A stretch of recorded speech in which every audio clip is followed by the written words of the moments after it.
Hello BookTube, welcome back to my 2025 library tour. In this episode, the beginning of the long history tour. Um, Originally there was going to be 23 episodes, but since I did rearrange my library again and moved my history collection from the other side of the room to this side of the room, it will now be 18 episodes long instead of 23. So, this first episode is going to begin with this top shelf here.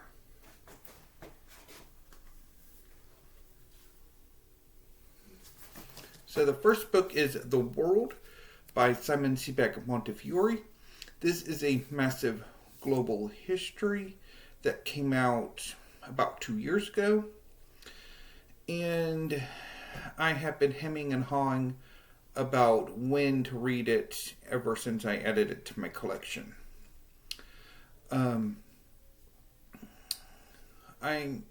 There's some trepidation for me because when I read a preview of the book, I saw something. I read something incorrect that I knew was incorrect. And whenever I find something that I know is wrong and that the author didn't catch, and his readers didn't catch, and his editors didn't catch, then I'm always worried. Well, what is there that you got wrong that I'm not catching? How can I trust the work? But I have also heard a lot of great things about this book, which is why I ultimately did decide to add it to my collection. But I've just never found the time to get around to reading it, because this book would be perfect for March of the Mammoths and also reading piecemeal. But maybe next March of the Mammoths, not this coming one, but next year, maybe. Hopefully.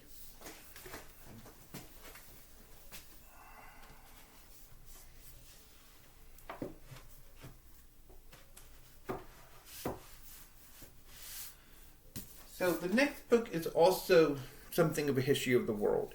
This is The Silk Roads by Peter Frankopan.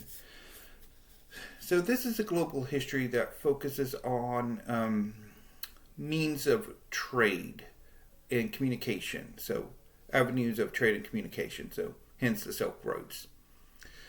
I've heard a number of great things about this book as well, although when I tried to read it a few months ago, my reaction was decidedly more negative. I just could not get into it, and Frankopan's coverage of ancient Greece and Rome was a bit been there, read that, not as great.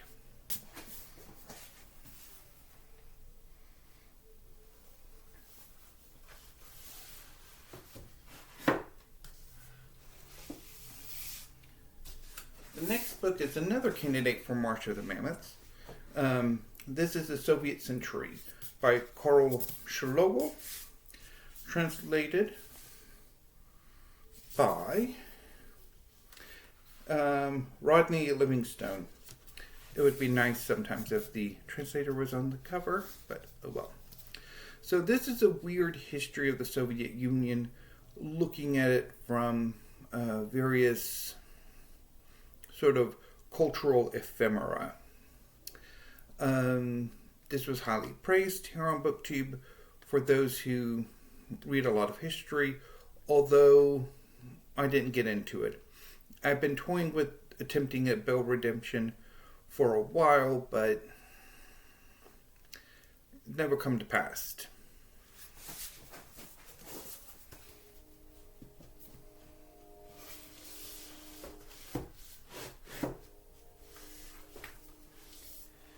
Sticking with Russia, this is Collapse, The Fall of the Soviet Union by Vladislav M. Zubok.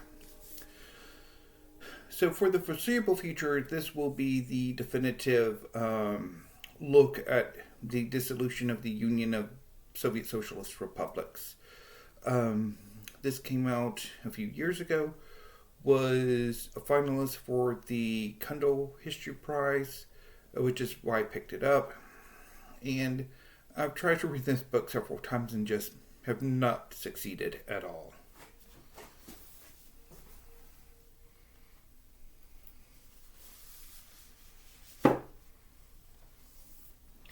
I have two books by Anne Applebaum. First up is Gulag, which won the Pulitzer Prize. I picked this up a few years ago for my birthday, but I have not gotten around to reading it.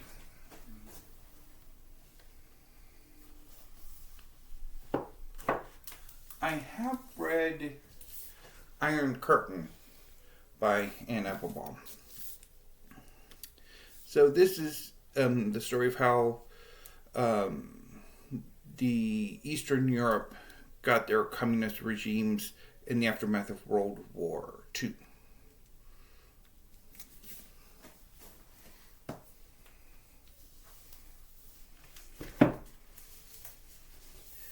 Bridging the gap between the Soviet Union and the Russian Empire, I also have After the Romanovs by Helen Rappaport.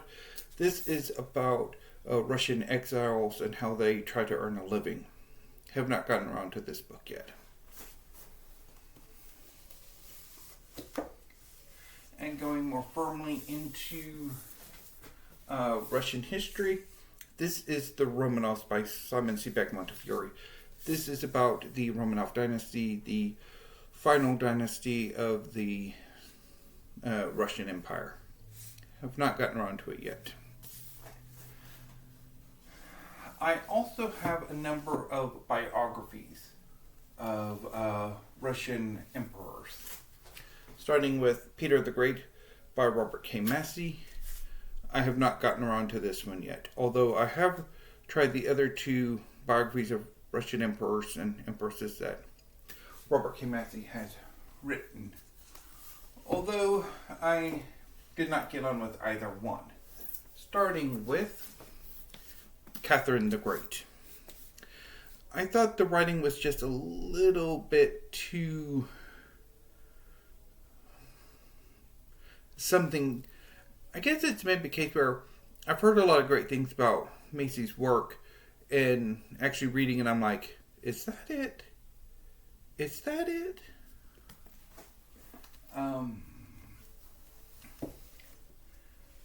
Sticking to Catherine the Great, I also have Catherine the Great and Potemkin by Simon Sebag Montefiore. Have not gotten to this yet.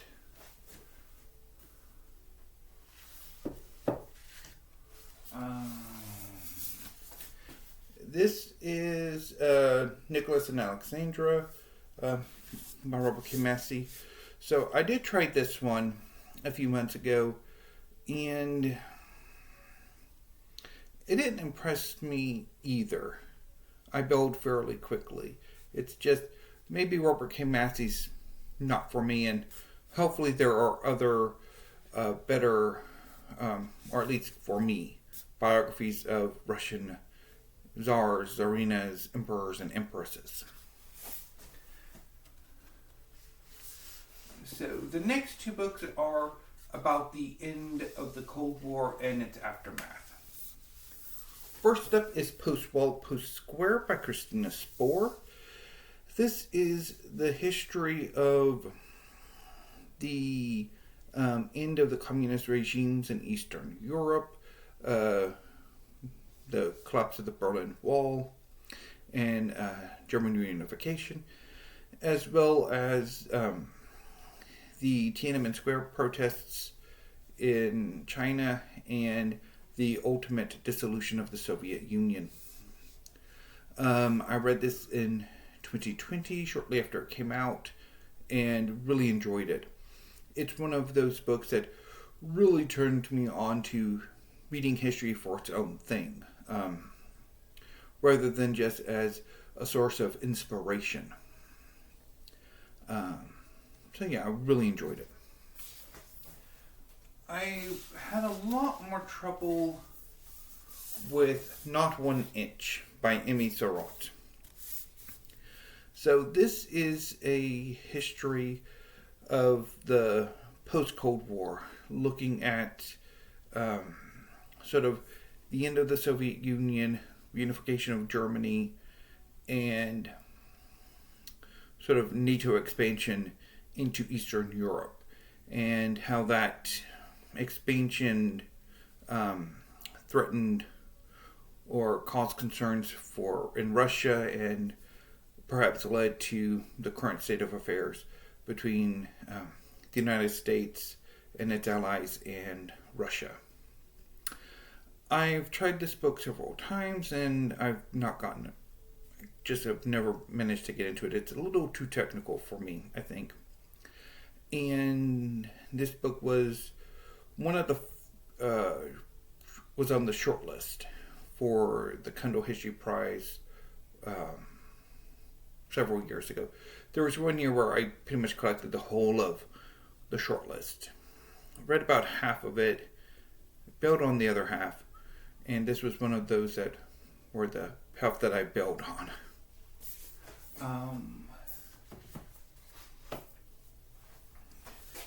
So that was part 1 of history. I will be back tomorrow with part 2, and yeah. So look forward to more history. Until then, thank you, BookTube. Have a great afternoon and stay safe.